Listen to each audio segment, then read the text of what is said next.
Nairobi County is one of the 47 counties of Kenya that was founded in 1899 by the colonial authorities in British East Africa as a rail depot on the Uganda-Kenya Railway. The town quickly grew to replace Mombasa as the capital of Kenya in 1907. After independence in 1963, Nairobi became the capital of the Republic of Kenya. The City Council of Nairobi was the local authority governing the city of Nairobi, headed by a mayor. The first black mayor to govern Nairobi after Kenya attained independence was Charles Rubia, followed by Isaac Lugonzo, Margaret Kenyatta, Andrew Ngumba, and Nathan Kahara. Between 1983 to 1992, the city did not have a mayor after the City Council of Nairobi was replaced by the City Commission appointed by the then President Daniel Toroitich Arap Moi. The City Council was restored after the multi-party elections of 1992.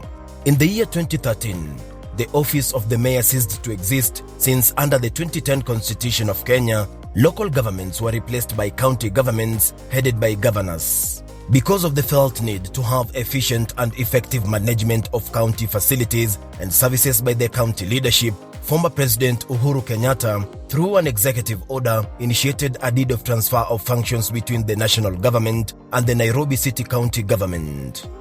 On March 9, 2020, former President Uhuru Kenyatta formed citizen-centric public service dubbed Nairobi Metropolitan Services.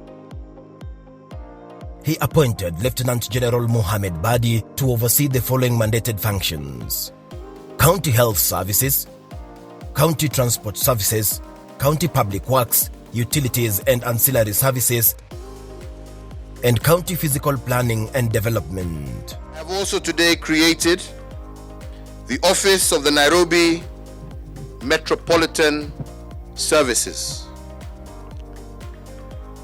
This office will be headed by Major General Mohamed Abdallah Badi, who is here present.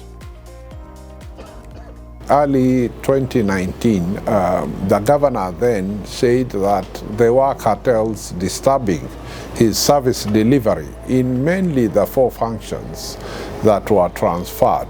So he by then requested the national government if they could come in and help, because some of the functions had stopped service delivery.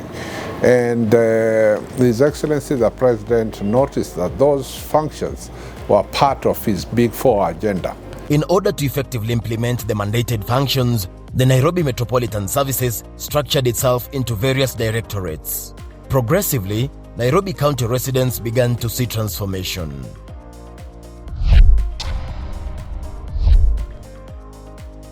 Before Nairobi Metropolitan Services was engaged in provision of health services for Nairobi County, there was shortage in funding of hospitals, poor management, and small number of hospitals. There was a general outcry from the Nairobi citizens that there was completely no service delivery in terms of health. People were queuing just to get medicines. In some areas, ladies had to leave the hospital 1 hour or 2 hours after delivery because there was no beds to accommodate them. The hospitals were, for lack of a better word, abandoned, because the last time hospitals received money before NMS came to being was in 2013, and that was when through the Ministry of Health giving them authorities to incur expenditure. That was before devolution. So since that time, the hospitals have almost been on their own. So an order came from His Excellency the President after he himself and myself went round to look at the facilities that were available, and in most cases it was nil. The aim of Nairobi Metropolitan Services was to promote healthcare of Nairobi residents by recruiting more health workers, ensure universal healthcare, and access of health services from all health centers and hospitals across the county. We have organized ourselves in 3 key departments. One is for the treatment of people, that is for the hospitals, the health centers and the dispensaries. Also how people move around there, that is the ambulance services. And then what happens, we lose people, that's the mortuaries. So that's, we call it curative and rehabilitative department. Then we have a preventive and promotive department, which is commonly known as public health. So it's the one that is in charge of the promotion of health, healthy living, good nutrition, and also the prevention of diseases. And then we have what links the two, which is the engine of the Directorate of Health, which is policy, planning and quality assurance. Nairobi Metropolitan Services managed to do 24 hospitals whose construction was commissioned to improve access to healthcare in low-income neighborhoods within the intended period of 6 months. So he ordered me to make 24 hospitals. Initially, we were supposed to make 12, but he reviewed the situation and doubled the hospitals because then we feared that the spread of COVID might hit Nairobi most. Out of the 24 hospitals, 19 facilities were built from the ground and the remaining 5 were refurbished. Existing hospitals that were there, that included Pumani Hospital, Mama Lucy Hospital and Bagathi Hospital, to upgrade them from level 4 to level 5. That meant building new wings, buying new equipment, recruiting more medical personnel to offer facility of level 5. These facilities range from level 2, level 3, level 4 and a referral facility that is at Mathare slums. It's a 5-story building in Mathare North. It was commissioned by His Excellency the President and named Mama Margaret Kenyatta Hospital, Pediatric Hospital. Nairobi Metropolitan Services hired additional 2,000 health workers, including nurses, doctors and midwives, to boost health service delivery in various facilities. So we were able to recruit almost 2,000 medical personnel to man all those hospitals. These hospitals were also equipped with state-of-the-art machines to ensure efficient and effective healthcare service delivery for the people of Nairobi. This establishment was established last year. There was a service need for the people living around this place. The facility is a level 3B and we offer various services. We have mothers who deliver here. We are serving currently a population of over 60,000. Unlike the other facilities, NMS hospitals are free of charge and offer 24-hour services. Hospitali imefunguliwa, matibabu tunapatanga haraka na inakuanga free. Ni free, walipisanga kitu na wanatuhudumianga haraka sana. We have provided for 66,000 households with NHIF cover, especially from extremely poor families who are suffering to have health insurance. 47% of people who in the past would get stuck at Kenyatta National Hospital are from the informal settlements within Nairobi County who are now benefiting from the NMS health services. Following this development, the aim of reducing pressure from KNH has been achieved. In order to ensure that hospitals developed by NMS continue to give maximum professional service delivery, NMS service deliverers have assured the citizens of standard medical facilities. The promise that I want to give the Soweto community is that the facility is fully equipped with human resource and material resource, and we are going to work hard, do our best to make sure that we give all, like 100% to this community, and no more suffering for all the clients in this community. Residents from these areas have expressed their gratitude to the government for this noble act. Before hospitali hii ifunguliwe, before ijafunguliwa tulikuwa tuna changamoto sana. Unajua tulikuwa tunaenda kwa hizi za private, na hizi za private tunajua matibabu iko juu. Peleka huko mgonjwa wako, wanakuambia mara enda hii, mara enda hii, mara enda Kenyatta. Sasa tunaona hii imetusaidia sana.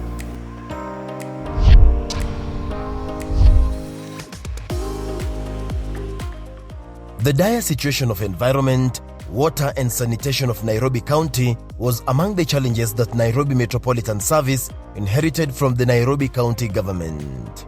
In terms of environment, garbage collection, there were huge piles of garbage, some as big as two-story building, dumped because all the environmental lorries were unserviceable. And the county then reached out to contract private farms to do it. But because of corruption, some of the farms never even collected the garbage but were paid monthly.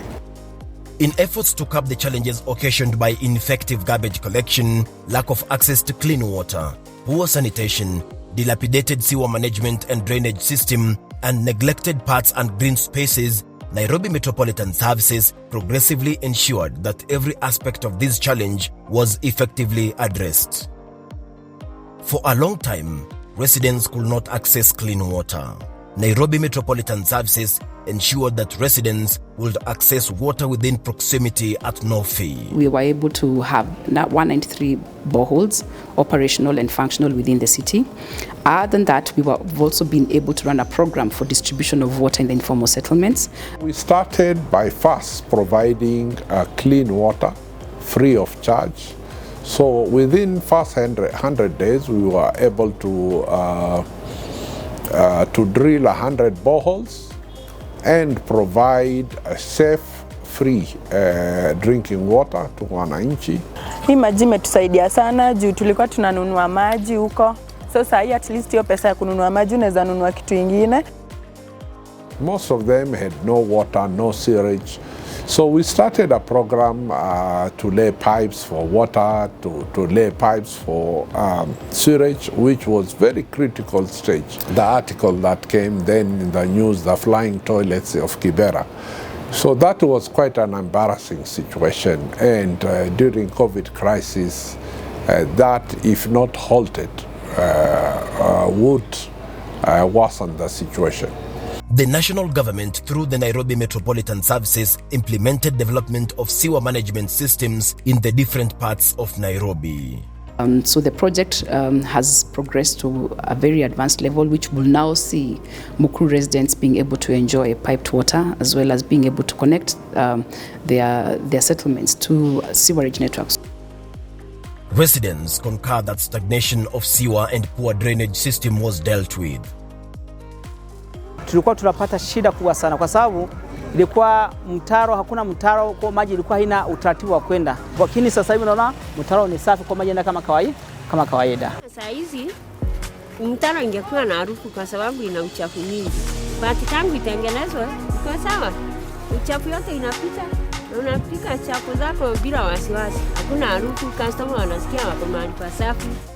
Besides clean water, proper drainage and sewerage management systems, Nairobi Metropolitan Services ensured rehabilitation of parks and open spaces within the city. We've also been able to undertake maintenance of the current recreational facilities that we have, which we did since NMS came into place. We managed to actually maintain Uhuru Park, which had not been maintained for a very long time. We were also able to purchase equipment that were needed for maintenance, such as brush cutters, lawn mowers, because the park was in a dire state. So we embarked on cleaning and reclaiming all the green areas within Nairobi. We started with Michuki Park. We cleaned up Michuki Park, planted trees, rehabilitated it. We revitalized and made it even better. We are very grateful that we have a place to come and jivinjari after school.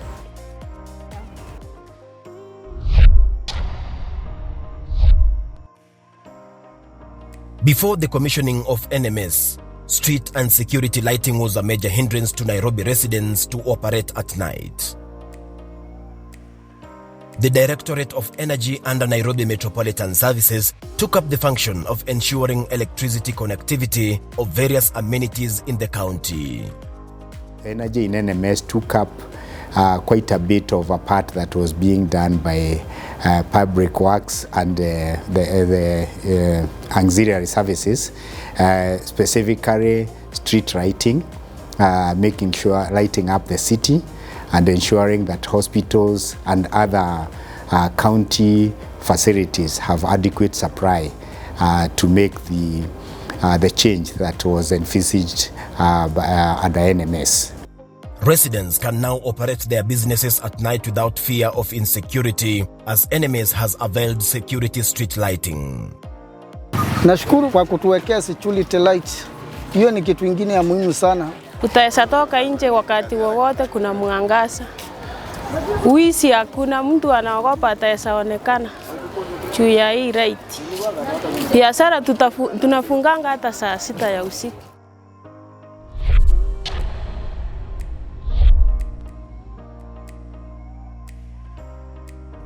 Availability of proper houses is a major issue affecting many Kenyans. As part of the former government's Big Four agenda, proper and affordable housing is meant to ensure every Kenyan has access to comfortable houses. When we took over from the county, there were already 2 projects that had been started, and that is Jivanji and Pangani. They were at their primary stages. So we took over, encouraged the contractors to ensure that those housing were completed in time. One of the units has about 1,600 units, the other one has about 1,800 units. We have gone ahead and refurbished like Kariako, Uhuru, Buruburu. Nairobi Metropolitan Services under this function streamlined approval of development applications in Nairobi Metropolitan and the operationalization of e-construction and e-permit systems.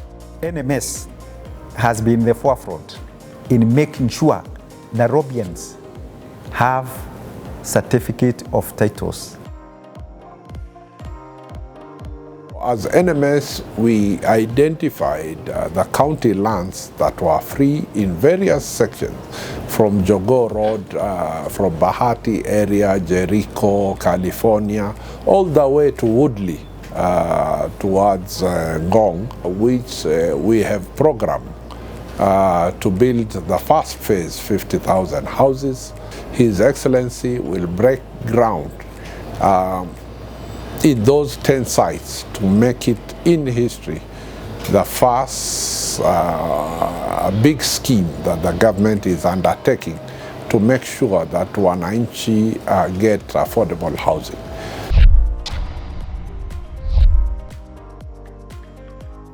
Transport and road networks in Nairobi County were in a bad state. The roads were all in a pathetic situation. So what we did was, with the equipment and support from the KDF, we started the rehabilitation. Since KDF took over the running of Nairobi County through the Nairobi Metropolitan Services, the city underwent notable transformations. Through His Excellency the President and the intervention of the Director General, he requested that we be supported with a new asphalt plant. So if you go to Kangun Road today, we have an asphalt plant capable of producing 3,000 tons of asphalt in a day. The other plant which we had could barely produce 100 tons in a day. So with that capacity, we then seriously embarked on road rehabilitation across the city. Rehabilitation and recovery of vehicles was achieved with a lesser budget than originally quoted and were used to undertake renovations of major road networks in the city. Through our Director General, he very quickly moved to assist us with KDF. And KDF moved with speed to rehabilitate for us several lorries and several equipment. I requested KDF personnel from engineering to come and review all these vehicles, all the spare parts, and plan a way how to revive all this. And repaired the first 83 vehicles that included plant operators, lorries, ambulance, and fire vehicles at a price of 22 million. So you can see that the bill was 400, but it was done by KDF personnel with 22 millions, and all the vehicles were recovered. So when we went, that road, Grogan Road, actually was a sleeping area for all the street families of Nairobi. Engaged the street families and told them that I want to revive this road. Initially there were resistance, but I told them that I want to employ them to work on the road. So they really were happy and were ready to start. And the street families did not have to go through rehabilitation. Because of that labor intensive, they had no time to sniff glue, to take drugs, because at the end of that 10-hour work, they just hit the bed and slept. Through NMS work, we have rehabilitated 200 street family unintentionally. Synergy between directorates and collaborations between stakeholders and NMS leadership was integral in the realization of these milestones. The combination worked very well for NMS in terms of, number one, military leadership, which is with precision. The other thing is that, of course, not everything is possible, but you must stretch to try to achieve to the best of your ability. The greatest achievement has been the turnaround time in which we are able to address a lot of the challenges which come from the public. We have been able to cut through a lot of the bottleneck processes which have been there, which have really helped us in terms of ensuring that we are able to deliver services to the wananchi in good time, where we have also been able to get accolades for that. Through a development-oriented approach within the bilateral formation, Nairobi Metropolitan Services set pace and defined how working partnerships, collaborations, and cooperation leverage public service delivery.